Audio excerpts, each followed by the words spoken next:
A empresa tem coração? Olha, eu acho que a empresa não tem coração. A empresa ela é um CNPJ e ela tem um objetivo claro. Você pode ter fundação, você pode ter vários tipos de empresa e você pode ter empresa com um fim econômico de ter lucro, que é o caso da nossa companhia. Mas acho que as pessoas que estão nela é que dão o calor ou o coração ou não. E aí, assim, é uma questão de família e objetivo de vida. A nossa empresa ela tem origem familiar, apesar de não ser uma empresa, como se fala, empresa familiar, porque a gente profissionalizou a empresa bastante já, então a gente tem uma estrutura profissional bem razoável. Mas eu aprendi muito com meu pai. Meu pai foi uma pessoa muito importante, ele é uma pessoa muito importante na minha vida, mas eu aprendi muito no sentido de que o mundo gira e as pessoas são o centro de tudo, né? E dá valor. E eu lá atrás, como você falou, minha vida foi uma montanha-russa, nós tomamos muitos tombos. Para quem assistiu o podcast do G4, vê que o negócio foi uma loucura até onde eu consegui andar com ela para frente, né? Então, assim, meus primeiros 14 anos profissionais foi pagando dívida. A empresa quase quebrou 6 vezes e 6 grandes dívidas que eu tive que pagar. Quando em 17 finalmente a gente saiu do buraco e entrou numa empreitada para cima. Até 17 era só blá blá blá. A empresa devia e depois a gente começou a crescer. E eu tinha um sonho que era assim, ter uma empresa que faturasse 50 milhões.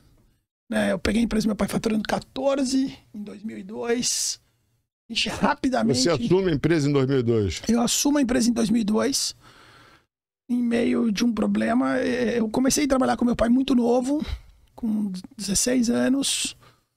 E aí o Marco Antônio Pereira de Souza, da Plus Mídia, ele trabalhava com meu pai, era sócio do meu pai aqui no Rio de Janeiro, tocava a operação aqui no Rio de Janeiro, né? na Codemp. Meu pai era muito amigo do Marco por conta das campanhas de Souza Cruz, etc e tal. O Marco veio trabalhar com a gente. O Marco me trouxe pra cá porque ele achava que eu era muito mal aproveitado lá em São Paulo.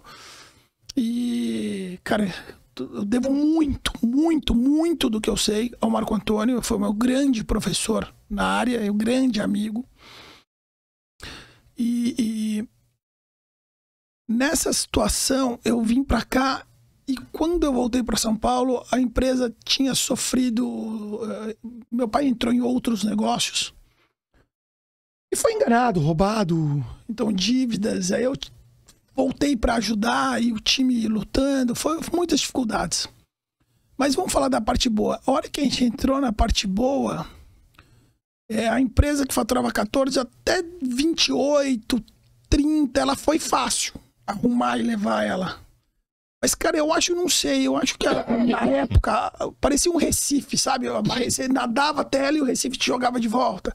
Então era 32, 28. Ficou 14 anos patinando nessa margem e não conseguia transpor a marca dos 30. 30, 32, era um número dificílimo de transpor. Foram anos que eu tentei bater essa meta.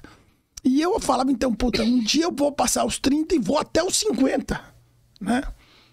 Era um sonho muito grande. E depois de 17 a gente acertou em cheio e a gente passou essa meta e passou outras e outras.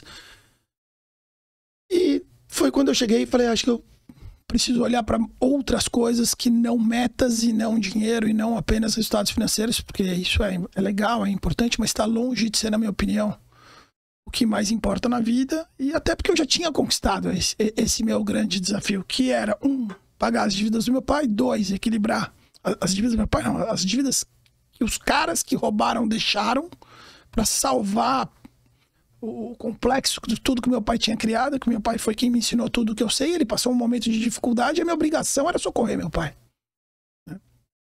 E estando junto, eu socorri, mas meu pai era meu conselheiro, ele que me ensinava tudo, ele que me dizia como fazer, então foi um trabalho muito conjunto. No livro conto um pouco dessa história toda. Pô, são 270 páginas, então, velho. A história ali tá bem, né? Então a gente queria valorizar as pessoas que estavam com a gente, né? Então, recentemente, como você não falou o nome da Juliana, que foi quem deve ter te ligado, que hoje de manhã, que é uma querida, passou o final de semana aí comigo trabalhando no Rock in Rio, levando cliente, virando madrugada, atendendo gente, né? O time trabalha demais, o time é dedicado demais, isso que é bonito de ver. Não tem madrugada, não tem final de semana, não tem limite para esse meu time, os caras gostam do que fazem.